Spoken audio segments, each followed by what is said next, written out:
مدارس زندہ باد، دینی مدارس زندہ باد، میرے مدارس زندہ باد۔ الحمد لله نحمده ونستعينه ونستغفره ونؤمن به ونتوكل عليه ونعوذ بالله من شرور أنفسنا ومن سيئات أعمالنا، من يهده الله فلا مضل له ومن يضلله فلا هادي له، ونشهد أن لا إله إلا الله وحده لا شريك له، ونشهد أن سيدنا ومولانا محمدًا عبده ورسوله، أرسله بالحق بشيرا ونذيرا وداعيا إلى الله بإذنه وسراجا منيرا، وصلى الله تعالى عليه وعلى آله وأصحابه وبارك وسلم تسليما كثيرا كثيرا، أما بعد، فقد قال الله سبحانه وتعالى في الكلام المجيد والفرقان الحميد: أعوذ بالله من الشيطان الرجيم، بسم الله الرحمن الرحيم. إن أول بيت وضع للناس للذي ببكة مباركا وهدى للعالمين، فيه آيات بينات مقام إبراهيم، ومن دخله كان آمنا، ولله على الناس حج البيت من استطاع إليه سبيلا، ومن كفر فإن الله غني عن العالمين. صدق الله العلي العظيم وصدق رسوله النبي الأمي الكريم. گرامی قدر سامعین، یہ مہینے حج کے شروع ہو چکے ہیں اور الحمدللہ اللہ رب العالمین نے جن کو حج کی سعادت نصیب فرمائی وہ بیت اللہ شریف جاتے ہیں اور اپنے اہم فریضے کی ادائیگی کرتے ہیں، اور وہاں کی برکات سے اور وہاں کی فضائل سے الحمدللہ وہ نیکیوں کو لے کر واپس لوٹتے ہیں۔ اسی مناسبت سے اس وقت یہ قرآن کریم کی آیت پیش کی ہیں جس میں حق تعالی شانہ وعم نوالہ بیت اللہ شریف اور بیت اللہ شریف میں جو چیزیں ہیں اسی کی اور مکۃ المکرمہ اور حج کی کچھ خوبیوں کو اور فضائل کو ذکر فرماتے ہیں۔ حق تعالیٰ فرماتے ہیں: ان اول بیت وضع للناس للذی ببکہ، کہ اللہ رب العالمین نے روئے زمین پر سب سے پہلے عبادت کے اعتبار سے اگر کوئی گھر تعمیر کیا ہے اور کوئی مکان بنایا ہے تو یہ بیت اللہ شریف کو بنایا ہے۔ یعنی پوری کائنات میں، پوری دنیا میں سب سے پہلے اگر عبادت کے لیے کوئی تعمیر کی گئی ہو اور کوئی گھر بنایا گیا ہو تو یہ سب سے پہلے بیت اللہ شریف ہیں، کعبۃ اللہ ہیں۔ کعبۃ اللہ سے پہلے روئے زمین پر عبادت کے لیے کوئی گھر نہیں بنایا گیا تھا۔ اب کیسے بنا، کس نے پہلے بنایا؟ تو مختصر سمجھ لیجئے کہ سب سے پہلے اللہ رب العالمین نے اپنے امر کن سے بنایا ہے، پھر انسان کی تخلیق اور پیدائش کے 2000 سال پہلے اللہ نے اس کو بنوایا فرشتوں کے ذریعے سے، پھر حضرت آدم علیہ السلام کی تخلیق اور جنت سے اتارنے کے بعد حضرت آدم علیہ السلام نے تعمیر کیا ہے۔ تو حق تعالیٰ شانہ فرماتے ہیں کہ سب سے پہلے گھر جو بنایا اور جس گھر کی تعمیر ہوئی اور یہ زمین پر بیت اللہ ہیں، اللہ کا گھر ہے، اللہ کا کعبہ ہے۔ اب وہ کہاں بنایا؟ تو فرماتے للذی ببکہ، کہ اس گھر کو اللہ رب العالمین نے اپنی مقدس اور پاک زمین جس کو اللہ نے اپنی عبادت کے لیے اور اللہ نے اپنی نزول رحمت کے لیے اول ہی دن سے محترم بنا کر طے فرما دیا تھا، وہ مکۃ المکرمہ ہے۔ یعنی سب سے پہلا گھر کعبہ بنا، اور یہ حق تعالی شانہ وعم نوالہ نے اپنی مقدس اور پیاری زمین مکۃ المکرمہ میں رکھا۔ اسی لیے نبی پاک صلی اللہ علیہ وسلم نے اس زمین کے متعلق جب آپ مدینۃ المنورہ سے تشریف لائے اور فتح مکہ کیا تو چند جملے آپ نے فرمائے تھے، اور یہ مکہ کی زمین کو مخاطب کرتے ہوئے فرمایا واللہ انکی لخیر ارض اللہ وحب ارض اللہ من، اے مکۃ المکرمہ کی زمین، میں اس ذات قدوس کی قسم کھا کر کہتا ہوں جس کے قبضے میں محمد صلی اللہ علیہ وسلم کی جان ہے، واللہ انکی لخیر ارض اللہ، کہ تو ساری دنیا کی زمینوں میں سب سے بہتر زمین ہے، وَحَبُّ أَرْضِ اللَّهِ إِلَى اللَّهِ، اور ساری زمینوں میں سب سے پسندیدہ اور سب سے محبوب اگر کوئی زمین ہے تو یہ مکۃ المکرمہ تیری زمین ہے۔ سب خیروں کو اللہ نے یہاں اتارا، محبت وحی یہاں ہوئی اور منبع رسالت یہاں ہوا، یعنی وحی کے اترنے کی جگہ کو اللہ نے مکۃ المکرمہ کو پسند کیا۔ رسالت کے لیے اور نبوت کے لیے اللہ نے مکۃ المکرمہ کی زمین کو مقدس اور مکرم کیا، اور اپنے جد امجد حضرت اسماعیل علیہ السلام کا مسکن بنایا۔ حضرت ہاجرہ اور حضرت اسماعیل کو آپ نے یعنی حضرت ابراہیم نے لک و دک میدان میں جو چھوڑا تھا وہ مکۃ المکرمہ کی زمین تھی۔ اور آگے آپ نے فرمایا کہ وَلَوْلَا أَنِّي أُخْرِجْتُ مِنْكَ مَا خَرَجْتُ، اے مکہ کی زمین، اگر مکہ والے مجھے یہاں سے نہ نکالتے تو واللہ کبھی میں نہ نکلتا۔ آپ نے مکۃ المکرمہ کی زمین میں 13 سال کے بعد جو مدینہ کی طرف ہجرت کی تھی اس کی طرف اس جملے میں آپ نے اشارہ فرمایا اور کہا کہ یہ مکہ کے باشندے اگر مجھے جان لیتے اور مجھے یہاں رہنے دیتے تو واللہ کبھی میں مدینۃ المنورہ کا رخ نہ کرتا۔ اسی لیے تمام ائمہ کا اس بات پر اتفاق ہے کہ ساری کائنات کی زمین میں سب سے افضل ترین زمین اگر کوئی ہے تو وہ مکۃ المکرمہ ہے۔ مدینۃ المنورہ بعد میں، پہلے مکۃ المکرمہ ہے، ہاں، مگر مدینۃ المنورہ میں وہ زمین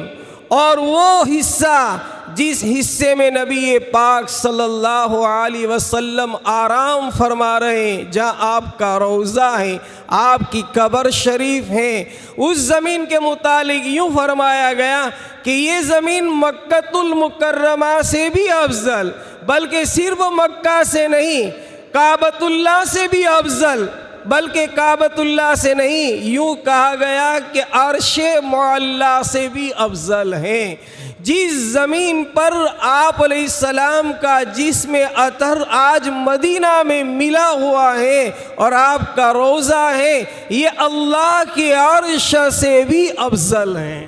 اس کے علاوہ ساری کائنات کی زمینیں مکۃ المکرمہ کے مقابلے میں افضل نہیں کہلائے۔ کیوں؟ اس لیے کہ اس زمین کے بارے میں خود اللہ نے قسم کھائی اور کہا لا اقسم بہذا البلد، اے مکہ کی زمین میں تیری قسم کھا رہا ہوں، اس شہر کی قسم کھا رہا ہوں۔ اور ہمیں معلوم ہونا چاہیے کہ سب سے محترم اور سب سے مقدس چیز ہوتی ہے اسی کی قسم کھائی جاتی۔ اسی لیے سورہ تین میں اللہ نے فرمایا والتین والزیتون وطور سینین وہذا البلد الامین، اور میں اے محمد اس امن والے شہر کی قسم کھا رہا ہوں، یعنی مکۃ المکرمہ کی۔ اور اللہ رب العالمین نے اس کو کتنا محترم بنایا اور کتنا محترم بھی شان بنایا، تو ایک حدیث میں اللہ کے نبی علیہ الصلاۃ والتسلیم فرماتے ہیں ان ھذا البلد حرم اللہ یوم خلق السماوات والارض فهو حرام بحرمت اللہ الی یوم القیامہ۔ آپ نے فرمایا کہ اللہ رب العالمین نے اس زمین کو قابل احترام اور قابل مقدس اور محترم بشان بنایا ہے۔ جس وقت سے اللہ نے آسمانوں اور زمین کو پیدا کیا ہے، یعنی جب سے اللہ رب العالمین نے آسمان کو پیدا کیا ہے اور جب سے زمین کو پیدا کیا ہے، اسی دن سے اللہ رب العالمین نے اس زمین کو قابل احترام، قابل مقدس اور عظمت والی بنائی۔ اور کب تک رہے گی؟ آپ نے فرمایا فَهُوَ حَرَامٌ بِحُرْمَةِ اللَّهِ إِلَى يَوْمِ الْقِيَامَةِ، کہ یہ قابل احترام، قابل مقدس، قابل مبارک، عظمت والی رہے گی قیامت تک۔ یعنی اس زمین پر کوئی خون ریزی نہیں کر سکتا، کوئی وہاں پر کسی کو مار نہیں سکتا، کوئی وہاں کسی کو ستا نہیں سکتا۔ اسی لیے عرب کے حضرات جن کی مکہ المکرمہ کی زمین دور نبوت سے پہلے جہالت والی زمین میں، جہالت والی زندگی میں یہ حالت تھی کہ یہ لوگ انتہائی لڑاکو، انتہائی تندخو، بچیوں کو زندہ درگر کرنے والے، زمین میں دفنانے والے، اس کے باوجود بھی حدود حرم میں بیت اللہ شریف میں وہ کوئی گناہ کا کام نہیں کرتے تھے۔ یہاں تک کہ اگر اپنے باپ کا قاتل حرم میں ہوتا اور بیٹا اپنے باپ کے قاتل کو دیکھتا تو یہ اپنی نگاہوں کو نیچے کر لیتا اور اس باپ کے قاتل کے سامنے نہیں دیکھتا تھا۔ اتنی عظمت پہلے بھی تھی، آج بھی ہے اور انشاءاللہ قیامت تک رہے گی۔ یہ گھر ہے جس کو اللہ نے کہا ان اول بیت عُدِیَ للناس للذی ببکۃ۔ یہ گھر کیوں بنایا گیا؟ تو عبادت کے لیے بنایا، سب سے پہلا یہ۔ اور دوسری اس کی خصوصیت یہ ہے کہ اللہ رب العالمین نے اس کو برکت والا بنایا، مبارک بنایا، ہر چیز کی برکتوں کا مظہر بنایا۔ ظاہری بھی برکتیں اللہ نے مکہ میں رکھی ہیں اور معنوی برکتیں بھی اللہ نے مکہ میں رکھی ہیں۔ مادیات کے اعتبار سے بھی اللہ نے برکتیں رکھی ہیں اور روحانیت کے اعتبار سے بھی اللہ نے برکتیں رکھی ہیں۔ اسی لیے آپ دیکھیے کہ مکہ المکرمہ کی زمین سنگلاخ ہے، وہاں پر کوئی باغ باغیچے نہیں بن رہے، وہاں پر کوئی ایسی چیزیں نہیں تھی، لیکن اس گھر کی برکت کی بنا پر اللہ تعالیٰ نے دنیا کی تمام چیزوں کو وہاں پر جمع کر دیا ہے۔ جو دنیا کے کونے کونے کی چیزیں ہوتی ہیں، جو حجاج کرام بیت اللہ شریف جاتے ہیں وہ اپنی آنکھوں سے اس کا مظاہرہ کرتے ہیں، دیکھتے ہیں کہ دنیا کے جس کونے میں جو چیز ملتی ہے اللہ رب العالمین نے بیت اللہ شریف میں مکہ میں جمع کر رکھی ہے۔ اور کتنی برکتیں صرف مکہ والوں کے لیے نہیں، کئی لاکھ حاجی حج کی موسم میں بیت اللہ کے حج کے لیے جاتے ہیں اور کسی حاجی کی کوئی ضرورت پوری نہ ہوئی، وہ آج تک ایسا نہیں بنا ہے۔ یہ ہیں برکتیں، اس کو اللہ نے فرمایا مبارک، یہ مبارک ہے، للذی ببکہ مبارکن وہدی للعالمین۔ اور تیسری خصوصیت یہ فرمائی کہ یہ پورے عالم انسانیت کے لیے ہدایت کا مظہر اور ہدایت کی جگہ ہے۔ دنیا میں جتنے بھی ایمان والے بستے ہیں ان تمام کے دل کو اللہ رب العالمین نے مکہ المکرمہ کی طرف کھینچ لیا ہے۔ ہر ایمان والا جس کے دل میں ایمان کا ذرہ برابر بھی حصہ ہوتا ہے، اس کی تمنا یہ ہوتی ہے کہ میری یہ تمنا اور ارمان ہے کہ میں اللہ کے گھر کا دیدار کر لوں، مجھے اللہ پاک ایک مرتبہ بیت اللہ شریف پہنچا دے، اپنے گھر کی زیارت کروا دے۔ یہ ہدی للعالمین، پوری جہاں کے دنیا کے ایمان والے وہاں جمع ہوتے ہیں۔ اور عزیزان ملت کیوں نہ ہو، اس لیے کہ اللہ رب العالمین نے پوری کائنات میں جو بھی زمینیں بنائی، جو بھی چیزیں بنائی، ان تمام مخلوق کو یوں کہہ دیا فولی وجہک شطر المسجد الحرام کہ اے دنیا کے ایمان والوں، اگر تمہیں اپنی عبادت کو صحیح کرنا ہے اور اپنی عبادت کو مقبول بنانا ہے اور اپنے رب کو اور اپنے خدا کو راضی کرنا ہے تو فولی وجہک شطر المسجد الحرام، تم مکہ نہیں پہنچ سکتے، تم حج نہیں کر سکتے، تم پر حج فرض نہیں ہوا، کوئی بات نہیں، لیکن جب تم اپنے ملک میں، اپنے شہر میں، اپنی جگہ پر اگر مجھے راضی کرنے کے لیے عبادت کرنا چاہتے ہو اور تم عبادت کرتے ہو تو میرے گھر کی طرف تم اپنا رخ کرو، فولی وجہک شطر المسجد الحرام، یہ ہیں برکتیں۔ اور آگے فرمایا اللہ تعالیٰ نے فیہ آیات بینات مقام ابراہیم، کہ اس مکہ المکرمہ کی زمین میں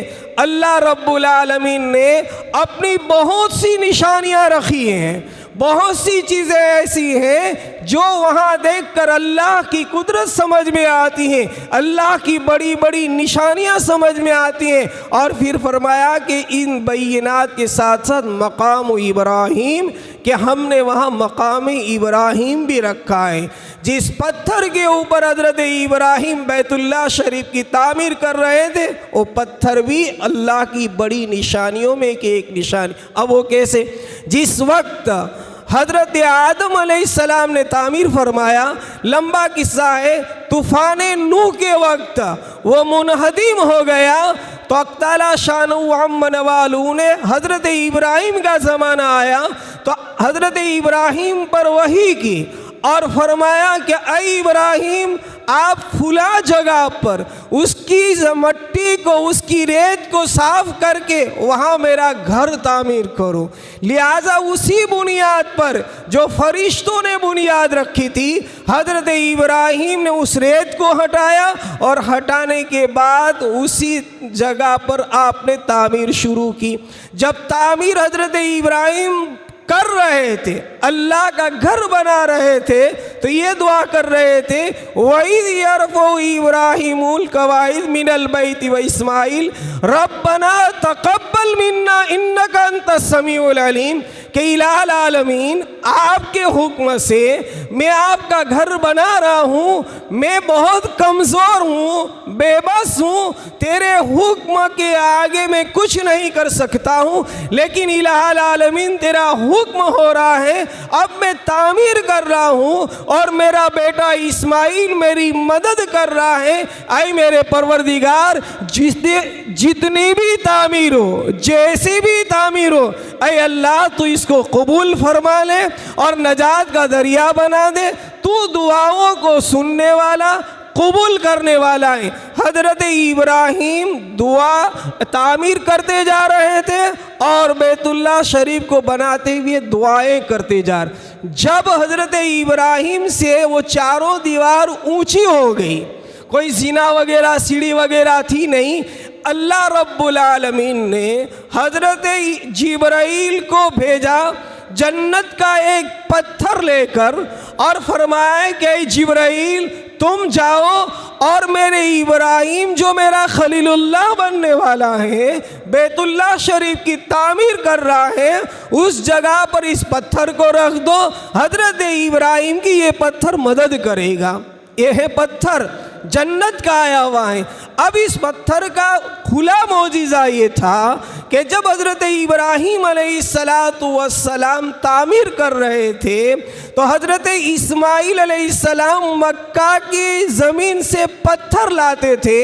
اور پتھر لا کر جب والد محترم حضرت ابراہیم کو دیتے تو چونکہ تعمیر دیواریں اونچی ہو گئی تھی تو جب حضرت ابراہیم پتھر لینے کے لیے بیٹے کو دیکھتے خود بخود وہ پتھر نیچا ہو جاتا تھا۔